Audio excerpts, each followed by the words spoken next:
239 6ನೇ ಭಾಗ. ಅಲ್ಲಿ ಕವಿ ಮುನಿಗಳು ವಿದೇಹರಾಜನಿಗೆ ಉಪದೇಶ ಮಾಡತಕ್ಕಂಥ ಒಂದು ಸಂದರ್ಭ. ಅದನ್ನ ಇಲ್ಲಿ ವ್ಯಾಖ್ಯಾನಕಾರರು ಉಲ್ಲೇಖ ಮಾಡ್ತಾ ಇದ್ದಾರೆ. ತತ್ರ ಭಾಗವತಾನ್ ಧರ್ಮಾನ್ ಇತ್ಯುಪಕ್ರಮ್ಯ, ಅಂದ್ರೆ ಭಾಗವತ ಧರ್ಮಗಳನ್ನ ಹೇಳ್ತಾ ಇದ್ದಾರೆ ಅಂತ ಪ್ರಾರಂಭವನ್ನ ಮಾಡಿ, ಯಾವ್ದ್ಯಾವುದು? ಸರ್ವತಃ ಮನಸಃ ಅಸಂಗಂ, ಎಲ್ಲಾ ಕಡೆಯಿಂದಲೂ ಮನಸ್ಸನ್ನ ಹಿಂದಕ್ಕೆ ಕೇಳ್ಕೊಡೋದು. ಆದೋ ಸಂಗಂ ಚ ಸಾಧುಷು, ಸಜ್ಜನರಲ್ಲಿ ಮನಸ್ಸನ್ನ ಕೇಂದ್ರೀಕರಿಸುವುದು, ಬೇರೆ ಕಡೆಯಿಂದ ಮನಸ್ಸನ್ನ ಹಿಂದಕ್ಕೆ ತೆಗೆದುಕೊಳ್ಳೋದು. ದಯೆ, ಸರ್ವಭೂತಗಳಲ್ಲೂ ದಯೆ ಇರಬೇಕು. ಮೈತ್ರಿ, ಸ್ನೇಹ ಭಾವನೆ ಇರಬೇಕು.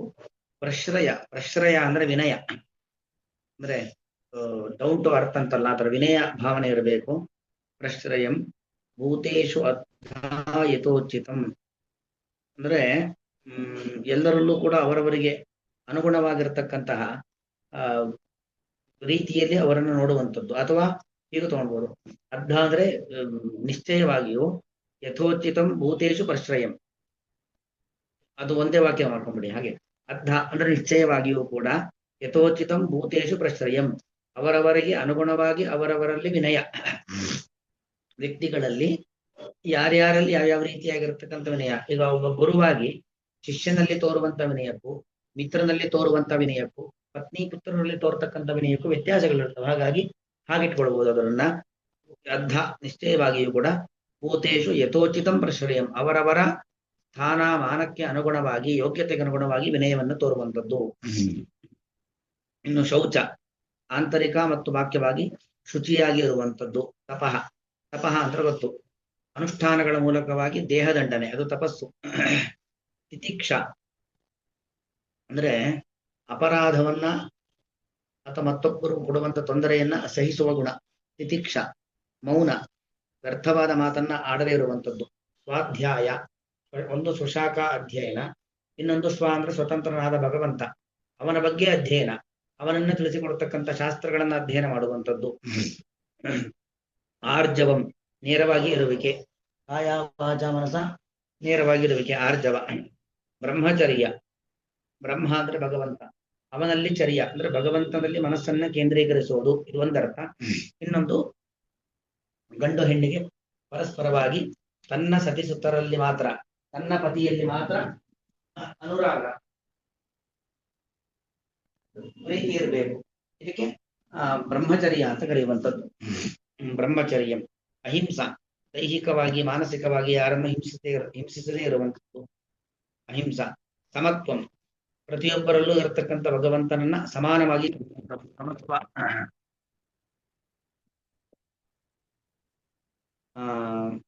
ದ್ವಂದ್ವ ಸಂಜ್ಞಯೋ, ಅಥವಾ ಇಲ್ಲಿ ಸಮತ್ವ ಅಂದ್ರೆ ಹೀಗೆ ನೋಡ್ತಾರೆ, ದ್ವಂದ್ವ ಸಂಜ್ಞಯೋ ಸಮತ್ವಂ, ಸುಖ ದುಃಖ, ಲಾಭ ನಷ್ಟ, ಆರೋಗ್ಯ ಅನಾರೋಗ್ಯ, ಮಾನ ಅವಮಾನ, ಎಲ್ಲಾ ಸಂದರ್ಭಗಳಲ್ಲೂ ಕೂಡ ಸಮಾನವಾದ ಮನಸ್ಥಿತಿಯನ್ನು ಹೊಂದುವಂಥದ್ದು, ಹಿಗ್ಗದೆ ಕುಗ್ಗದೆ ಇರುವಂಥದ್ದು.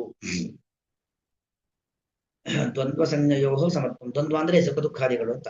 ಆ ಸಂದರ್ಭದಲ್ಲಿ ನಾವು ಸಮಾನವಾಗಿ ಇರಬೇಕು. ಸರ್ವತ್ರ ಆತ್ಮೇಶ್ವರ ಅನ್ವೀಕ್ಷಾಂ ಕೈವಲ್ಯಂ ಅನಿಕೇತನಂ,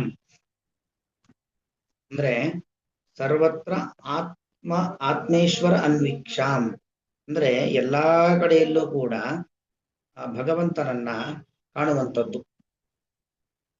ಅನ್ವೀಕ್ಷ ಅಂದ್ರೆ ನೋಡೋದು. ಯಾರನ್ನು ನೋಡ್ಬೇಕು?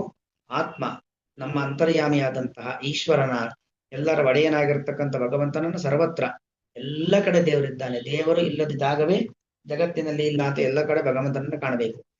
ಕೈವಲ್ಯಂ, ಕೇವಲಸ್ಯ ಭಾವ ಕೈವಲ್ಯಂ, ನಾವು ಪ್ರಾಕೃತ ಪ್ರಪಂಚದಲ್ಲಿ ಇದ್ದರೂ ಕೂಡ ಅದರ ಬಗ್ಗೆ ವ್ಯಾಮೋಹವನ್ನು ಹೊಂದಿರಬಾರದು, ಕೇವಲವಾಗಿರಬೇಕು. ಅನಿಕೇತನ, ನಿಕೇತನ ಅಂದ್ರೆ ಮನೆ, ಅನಿಕೇತನ ಅಂದ್ರೆ ಮನೆ ಇಲ್ಲದೆ ಇರೋದು, ಅಂದ್ರೆ ಪ್ರಾಕೃತ ವಸ್ತುಗಳು, ಮನೆ ಮೊದಲಾದಂಥ ಪ್ರಾಕೃತ ವಸ್ತುಗಳ ಬಗ್ಗೆ ಅತಿಯಾದ ವ್ಯಾಮೋಹವನ್ನ ಇಟ್ಕೊಳ್ಬಾರದು. ಅನಿಕೇತನ ಅಂತ ಹೇಳುವಂಥದ್ದು.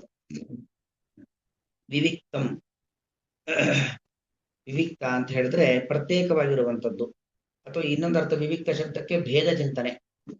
ಯಾಕಂದ್ರೆ ದೇವರಿಗೂ ನಮಗೂ ಭೇದ ಇದೆ. ನಾವು ದೇವರಲ್ಲ, ನಾವು ದೇವರ ಅಡಿಯಾಳುಗಳು, ನಾವು ದೇವರ ಸೇವಕರು ಹೊರತು ನಾವೇ ದೇವರಲ್ಲ. ಈ ಚಿಂತನೆ ನಮ್ಗೆ ಯಾವತ್ತೂ ಕೂಡ ಇರಬೇಕು. ವಿವಿಕ್ತ. ಇನ್ನು ಚೀರವಸನಂ, ಚೀರವಸನ ಅಂದ್ರೆ ಬಟ್ಟೆ, ಹರದ ಬಟ್ಟೆ ಅಂತ ಅರ್ಥ. ಅಂದ್ರೆ ಬಟ್ಟೆ ಬಗ್ಗೆ ವ್ಯಾಮೋಹ ಇರಬಾರದು. ಹರದ ಬಟ್ಟೆ ಮೈ ಕಾಣತರ ಬಟ್ಟೆ ಹಾಕೊಂಡ್ಬೇಕು ಅಂತ ತಾತ್ಪರ್ಯ ಅಲ್ಲ. ಬಟ್ಟೆ ಬಗ್ಗೆ ವ್ಯಾಮೋಹ ಇರಬಾರದು. ಸಂತೋಷ, ದೇವರು ನಮ್ಮ ಯೋಗ್ಯತೆಗೆ ಅನುಗುಣವಾಗಿ ಏನನ್ನ ಕರುಣಿಸ್ತಾನೋ ಅದರಲ್ಲಿ ನಮಗೆ ಸಂತೋಷ ಇರಬೇಕು. ಅದನ್ನ ಹೇಳಿದ್ವಿ, ಏನಕ್ಕೆ ಏನಚಿತ್ ಸಂತೋಷಂ, ಯಾವುದನ್ನ ದೇವರು ನಮ್ಮ ಯೋಗ್ಯತೆಗೆ ಅನುಗುಣವಾಗಿ ಕೊಡ್ತಾನೋ ಅದರಿಂದ ಸಂತೃಪ್ತಿಯನ್ನ ಪಡಬೇಕು. ಭಾಗವತೆ ಶ್ರದ್ಧಂ, ಭಗವದ್ ಭಕ್ತರಲ್ಲಿ ಶ್ರದ್ಧೆ ಅಥವಾ ಭಾಗವತ ಶಾಸ್ತ್ರಗಳು, ಭಗವಂತನನ್ನ ಪ್ರತಿಪಾದನೆ ಮಾಡತಕ್ಕಂಥ ಶಾಸ್ತ್ರಗಳ ಬಗ್ಗೆ ಶ್ರದ್ಧೆ ಇರಬೇಕು.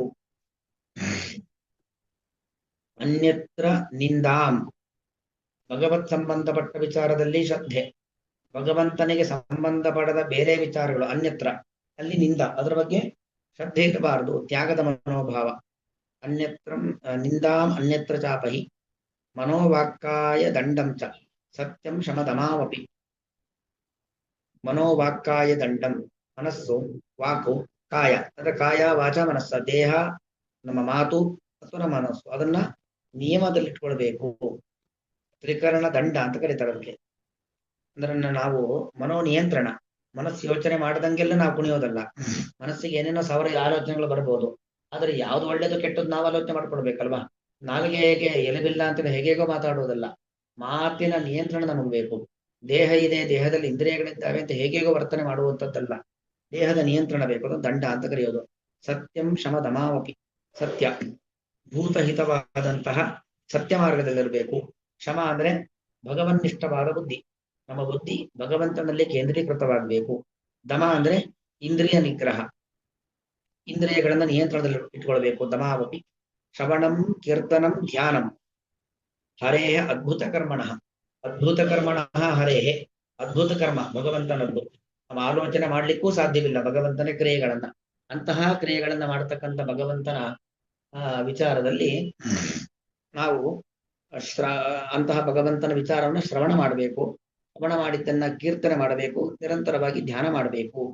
ಜನ್ಮ ಕರ್ಮ ಗುಣಾನಾಂಶ ತದರ್ಥೆ ಅಖಿಲ ಚೇಷ್ಟಿತಂ, ಅಂದ್ರೆ ಜನ್ಮ ನಮ್ಮ ಹುಟ್ಟು, ನಾವು ಮಾಡತಕ್ಕಂಥ ಕ್ರಿಯೆಗಳು ಮತ್ತು ಗುಣ, ನಮ್ಮಲ್ಲಿರ್ತಕ್ಕಂಥ ಪ್ರತಿಯೊಂದು ವಸ್ತುಗಳು, ಅದೆಲ್ಲವೂ ಕೂಡ ತದರ್ಥೇ ಅಖಿಲ ಚೇಷ್ಟಿತಂ, ಅದೆಲ್ಲವೂ ಅವನಿಗೋಸ್ಕರ. ನಮ್ಮ ಹುಟ್ಟು, ನಮ್ಮ ಕ್ರಿಯೆ, ನಮ್ಮಲ್ಲಿರತಕ್ಕಂಥ ವಸ್ತು, ಇದೆಲ್ಲವೂ ಕೂಡ ಭಗವಂತನಿಗೋಸ್ಕರವಾಗಿ ಅಂತ ಅನುಸಂಧಾನ ಬೇಕು. ಅಖಿಲ ಚೇಷ್ಟಿತಂ, ಎಲ್ಲಾ ಕ್ರಿಯೆಗಳು ಕೂಡ ತದರ್ಥೆ, ಆ ಭಗವಂತನಿಗೋಸ್ಕರವಾಗಿ. ಇಷ್ಟಂ ದತ್ತಂ ತಪೋ ಜಪ್ತಂ ಪೂರ್ತಂ ಚಾತ್ಮನ ಪ್ರಿಯಂ, ಇಷ್ಟ ಯಜ್ಞಯಾಗಾದಿಗಳನ್ನು ಮಾಡೋದಕ್ಕೆ ಇಷ್ಟ ಅಂತ ಕರೆಯೋದು. ದತ್ತ ದಾನ ಮಾಡುವಂಥದ್ದು, ತಪ ದೈಹಿಕವಾದ ಅನುಷ್ಠಾನಗಳು, ಉಪವಾಸಾದಿ ತಪಸ್ಸು, ಜಪ ಅನೇಕ ಜಪಗಳನ್ನ ಮಾಡಿರ್ತೀವಿ. ಪೂರ್ತ ಅಂದ್ರೆ ಸಾಮಾಜಿಕವಾಗಿ ಯಾರಿಗೋ ಬಾವಿ ತೋಡಿಸ್ಕೊಟ್ಟು, ಕೆರೆ ಮಾಡಿಕೊಟ್ಟು ನೀರಿನ ವ್ಯವಸ್ಥೆ ಮಾಡಿರ್ತೀವಿ, ಯಾರಿಗೋ ಒಂದು ಮನೆಯನ್ನ ದಾನ ಮಾಡಿರ್ತೀವಿ, ಹೀಗೆಲ್ಲ ಬೇರೆ ಬೇರೆ ರೀತಿಯಲ್ಲಿ ಸಾಮಾಜಿಕವಾದ ಕಾರ್ಯವನ್ನ ಮಾಡಿರ್ತೀವಲ್ಲ, ಪೂರ್ತ. ಆತ್ಮನಃ ಪ್ರಿಯಂ ಎತ್ತು, ಹಾಗೆ ಇಷ್ಟವಾದದ್ದು ಅಂತ ಏನೇನಿದೆಯೋ ಅದೆಲ್ಲವೂ ಕೂಡ ಯಾವ್ದ್ಯಾವುದು, ದಾರಾನ್ ಹೆಂಡತಿ, ಸುತಾನ್ ಮಕ್ಕಳು, ಪ್ರಿಯಾನ್ ನಮಗೆ ಅತ್ಯಂತ ಪ್ರೀತಿ ಪಾತ್ರರಾದವರು, ಪ್ರಾಣಾನ್ ನಮ್ಮ ಪ್ರಾಣವನ್ನು ಕೂಡ, ಅದೆಲ್ಲವನ್ನು ಕೂಡ ನಮಗೆ ಅತ್ಯಂತ ಪ್ರೀತ ಹೆಂಡತಿ, ಹೆಂಡತಿಗಿಂತ ಮಕ್ಕಳು, ಮಕ್ಕಳಿಗಿಂತ ನಮಗೆ ಪ್ರಿಯವಾದದ್ದು ನಮ್ಮ ಬಗ್ಗೆ ಪ್ರೀತಿ ಇರತ್ತೆ.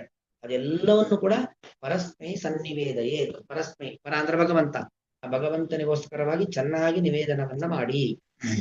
ಏವಂ ಕೃಷ್ಣಾತ್ಮನಾಥೇಶು ಮನುಷ್ಯೇಶು ಸೌಹೃದಂ, ಹೀಗೆ ಆ ಭಗವಂತನಲ್ಲಿ ಕೃಷ್ಣನಲ್ಲಿ ಭಕ್ತಿ, ನಾಥೇಶು ಮತ್ತು ಮನುಷ್ಯೇಶು ಎಲ್ಲ ಮನುಷ್ಯರಲ್ಲಿ ಏನಿರಬೇಕು, ಸೌಹಾರ್ದತೆ ಇರಬೇಕು. ಒಂದು ಕೋಪದ ಅಥವಾ ಏನೋ ಒಂಥರ ಖಿನ್ನ ಭಾವನೆಯಿಂದ ನೋಡೋದು ಅದೆಲ್ಲ ಇರಬಾರ್ದು, ಸೌಹಾರ್ದ ಸ್ನೇಹ ಭಾವನೆ ಇರಬೇಕು. ಪರಿಚರ್ಯಾಂಚ ಉಭಯತ್ರ ಮಹತ್ವ ನೃಷು ಸಾಧುಷು, ಸಜ್ಜನರಾಗ್ಲಿ ಮಹಾತ್ಮರಾಗ್ಲಿ ಅವರೆಲ್ಲರಲ್ಲೂ ಕೂಡ ಪರಿಚರ್ಯ ಸೇವಾ ಭಾವನೆ, ಮಹಾತ್ಮರು. ಇನ್ನು ಮಹಾತ್ಮರಲ್ಲ, ತುಂಬಾ ವಿದ್ಯಾವಂತರಲ್ಲ, ಒಳ್ಳೆ ಸಜ್ಜನರು, ಅವರಲ್ಲೆಲ್ಲ ನಾವು ಸೇವಾ ಮನೋಭಾವನೆಯನ್ನು ಹೊಂದಿರಬೇಕು. ಪರಿಚರ್ಯಾಂಚ ಉಭಯತ್ರ ಮಹತ್ವ ನೃಷು ಸಾಧುಷು ಪರಸ್ಪರಾನುಕಥನಂ ಪಾವನಂ ಭಗವದ್ಯಶಃ, ಭಗವಂತನ ಪಾವನವಾದ ಯಶಸ್ಸು, ಪವಿತ್ರವಾದ ಕೀರ್ತಿಯನ್ನ ಪರಸ್ಪರ ಅನುಕಥನಂ, ನಾವು ಒಬ್ಬರಿಗೆ ಹೇಳ್ಬೇಕು, ನಾವು ಅವರಿಂದ ಕೇಳಿಸ್ಕೊಳ್ಬೇಕು, ಹೀಗೆ ಪರಸ್ಪರವಾಗಿ ಅನ್ಯೋನ್ಯವಾಗಿ ಭಗವಂತನ ಕಥೆಯನ್ನ ಹೇಳೋದು ಕೇಳೋದು ಮಾಡಬೇಕು. ಮಿಥೋ ರತಿ ಮಿತಸ್ತುಷ್ಟಿ ನಿವೃತ್ತಿರ್ಮಿಥ ಆತ್ಮನಃ, ಅಂದ್ರೆ ಪರಸ್ಪರವಾಗಿ ರತಿ, ಒಬ್ರು ಹೇಳೋದನ್ನ ಕೇಳಿ ಸಂತೋಷ ಪಡಬೇಕು, ನಾವು ಹೇಳ್ತಾ ಸಂತೋಷ ಪಡಬೇಕು. ಹೀಗೆ ಮಿತಃ ರತಿ, ಪರಸ್ಪರವಾಗಿ ರತಿ, ಮಿತಃ ತುಷ್ಟಿ, ಹೇಳಿದ್ದನ್ನ ಕೇಳಿ ಅಥವಾ ನಾವು ಹೇಳೋದನ್ನ ಅನುಭವಿಸಿ ತೃಪ್ತಿ ಪಡಬೇಕು. ನಿವೃತ್ತಿರ್ಮಿತ ಆತ್ಮನಃ, ಮತ್ತು ಬೇರೆ ವಿಚಾರದ ಬಗ್ಗೆ ನಿವೃತ್ತಿ ಬೇರೆ ಬಗ್ಗೆ ಆಕಾಂಕ್ಷೆ ಇರಬಾರದು. ಹೀಗೆಲ್ಲ ಪರಂತಹ ಸ್ಮಾರಯಂತಸ್ಥ, ನಾವು ದೇವರನ್ನ ಸ್ಮರಣೆ ಮಾಡ್ತಾ ಇರಬೇಕು. ಮತ್ತೊಬ್ಬರಿಗೆ ಸ್ಮಾರಯಂತಹ, ಮತ್ತೊಬ್ಬರಿಗೆ ಸ್ಮರಣೆ ಬರುವಂತೆ ಮಾಡಬೇಕು. ಮಿತಃ ಅಘೋಗ ಹರಂ, ಅಘೋಗ ಹರಂ ಹರಿಂ, ಅಘ ಅಂದ್ರೆ ಪಾಪ, ಅಘಗಳ ಓಘ, ಅಘಗಳ ಸಮುದಾಯವನ್ನು ಪರಿಹಾರ ಮಾಡತಕ್ಕಂಥ ಭಗವಂತನನ್ನು ಸ್ಮರಣೆ ಮಾಡಬೇಕು. ಪರಂತ ಸ್ಮಾರಯಂತಶ್ಚ ಮಿತಃ ಅಘೋಗ ಹರಂ ಹರಿಂ ಭಕ್ತ ಸಂಜಾತಯ ಭಕ್ತ್ಯ ಬಿಭ್ರತಿ ಉತ್ಪಲಕಾಂತನಂ. ಹೀಗೆ ಸಂಜಾತಯ ಭಕ್ತ್ಯ, ಉಂಟಾದಂತಹ ಭಕ್ತಿಯಿಂದಾಗಿ ಭಕ್ತರು ಬಿಭ್ರತಿ ಉತ್ಪಲಕಾಂತನಂ, ಈ ಶ್ರೇಷ್ಠವಾಗಿರತಕ್ಕಂಥ ತನುವನ್ನ, ದೇಹವನ್ನ ಧಾರಣೆ ಮಾಡಿರ್ತಾರೆ, ಬಿಭ್ರತಿಯಿಂದ ಧರಿಸಿರ್ತಾರೆ ಅಂತ ಅರ್ಥ. ಇತಿ ಭಾಗವತಾನ್ ಧರ್ಮಾನ್ ಶಿಕ್ಷನ್ ಭಕ್ತ್ಯಾ ತದುತ್ತಯ ನಾರಾಯಣ ಪರೋಮಾಯಾಂ ಅಂಜಸ್ತರತಿ ದುಸ್ತರ. ಹೀಗೆ ಭಗವತ್ಪರನಾಗಿ, ಭಗವಂತನ ಭಕ್ತನಾಗಿ ಇದ್ದವನಾಗಿ, ಭಾಗವತಾನ್ ಧರ್ಮಾನ್ ಶಿಕ್ಷನ್, ಭಾಗವತ ಧರ್ಮಗಳನ್ನು ತನ್ನಲ್ಲಿ ಅಳವಡಿಸಿಕೊಂಡು ಮತ್ತು 4 ಜನರಿಗೆ ತೋರಿಸಿಕೊಡ್ತಾ, ತದುತ್ತಯ ಭಕ್ತ್ಯ, ಆ ಭಾಗವತ ಧರ್ಮಗಳನ್ನು ಅಳವಡಿಸಿಕೊಂಡದ್ದು ಮತ್ತೊಬ್ಬರಿಗೆ ಉಪದೇಶ ಮಾಡೋದು, ಇದರಿಂದ ಉಂಟಾದಂಥ ಭಕ್ತಿಯಿಂದಾಗಿ ಅಂಜಃ ತರತಿ ದುಸ್ತರ ಮಾಯಾಂ, ಅತ್ಯಂತ ಕಠಿಣವಾಗಿರುವಂತಹ ಈ ಮಾಯ ಅಜ್ಞಾನವನ್ನ, ನಮಗೆ ಇರತಕ್ಕಂಥ ಸಂಸಾರವೆಂತಕ್ಕಂಥ ಮಾಯ ಏನೇನು ಮಾಡ್ತಾರೆ, ದಾಟ್ತಾರೆ. ಇಲ್ಲಿಗೆ ಸಂಸಾರದ ದಾಟುವಿಕೆಗೆ, ಸಂಸಾರವೆಂಬ ಸಮುದ್ರ ಅದನ್ನ ದಾಟುವಿಕೆಗೆ ಪೂರಕವಾಗಿರುವಂಥದ್ದು, ಕಾರಣವಾಗಿರುವಂಥ, ಸಹಕಾರಿಯಾಗಿರುವಂಥದ್ದು ಈ ಭಾಗವತ ಧರ್ಮಗಳು.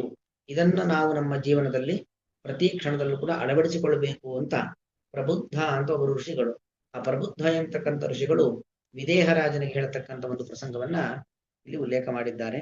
ಶ್ರೀಕೃಷ್ಣಾರ್ಪಣಮಸ್ತು.